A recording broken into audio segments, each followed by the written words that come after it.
Recovering cavers that you're familiar with that are friends of yours is never easy. I mean, it's happened on several occasions. The longer that you're involved with CRO, the more chance there is of happening. And it happened to me on a number of occasions. I wouldn't like to recount how many, but certainly enough.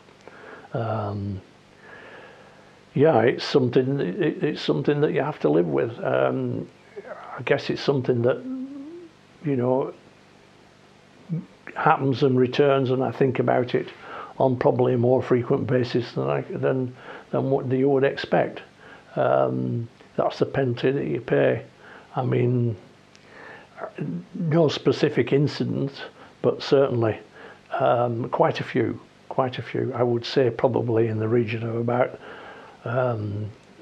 8 or 10 people that I knew quite personally that have succumbed to caving in one way or another. Yeah, Ian Plant, a good friend of mine, unfortunately drowned in Bull Pot of the Witches. The week before the incident, we were up at Keld Head with his father and Bob Mackin and myself and my youngest son, and in fact he was testing the underwater mole phone so that he could communicate. On the day, which was a week later, on a Saturday, he descended Bull Pot with an intention of extending the one of the sumps at the bottom. It was a particularly awkward dive where he eventually come out of a small chamber and you have to dive down a slot at about 45 degrees or so into a flat out, very, very wide bedding plane.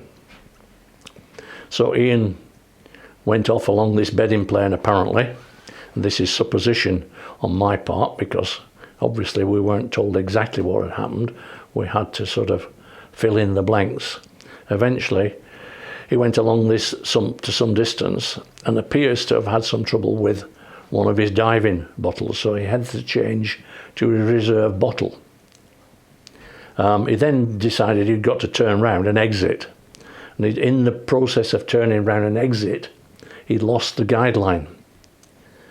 So he then thought, well, it's a long wide bedding plane, you know, I can't go very far wrong, I'll just swim along towards the end until I find this place where I've got to go up into the upper chamber underwater. Of course, when he got to the far end, the visibility, as you can know if you ever dived in British Caves in particular, was almost zero. He couldn't see the guideline, but he knew he had to get through this tight, awkward slot. And so he then pushed himself and swam and pushed and awkward and crawled into this tight slot. Unfortunately, he picked the wrong spot and he wasn't able to back out. So effectively, eventually, he finished up dying, drowning in this tight slot. We, CRO, then were alerted some time later, and eventually, after a series of dives and what have you, found him exactly where he was and were able, after some considerable problems, recover him a day or so later.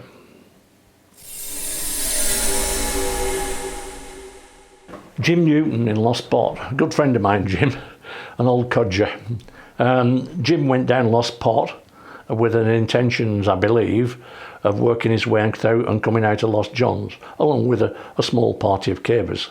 At the bottom of the big pitch in Lost Pot, for reasons best known to goodness knows who, the part of the roof fell down, and in fact Jim was in the firing line, and all this lot, luckily nothing of a major size landed on him and around him, but he was obviously covered and injured by smaller boulders. His friends were able to sort of dig him out and then call out the rescue organisation. There was some anticipation from CRO of having to think about, well, should we take him out through and come out through Lost Johns, which was a fairly major exercise, something that you would, if you know the distances and the caves involved, it's not something that you would really contemplate more than once.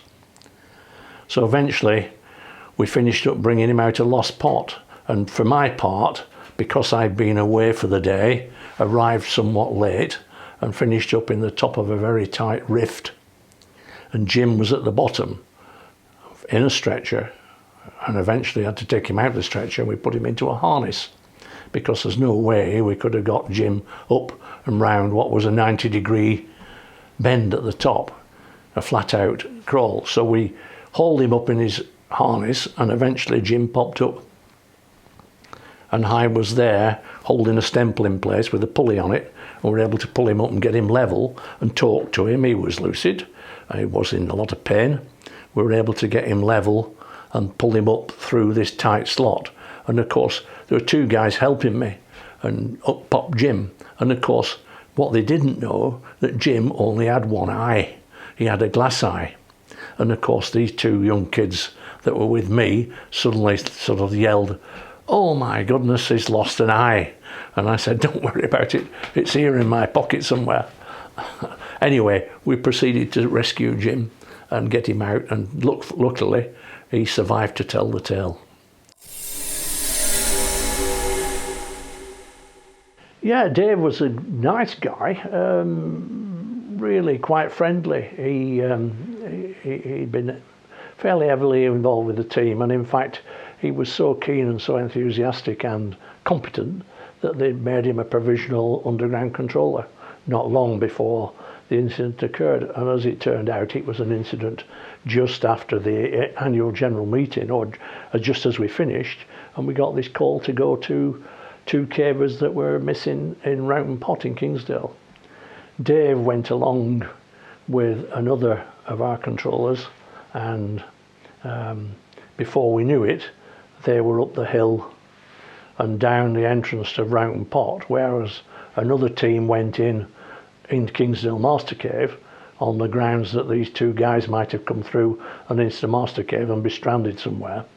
And in fact, Dave and Phil descended Rounton Pot, abseiled into Rounton Pot, and it was just when they got to crossing a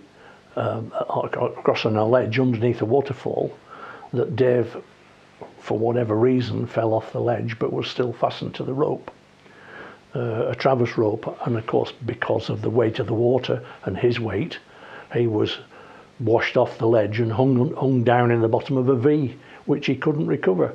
Phil, who was with him, tried to pull him out, but it was just impossible, and so unfortunately he drowned. And in fact he was awarded posthumously the Mountain Rescue Distinguished Service Award, and in fact he's buried in Clapham Cemetery down the road.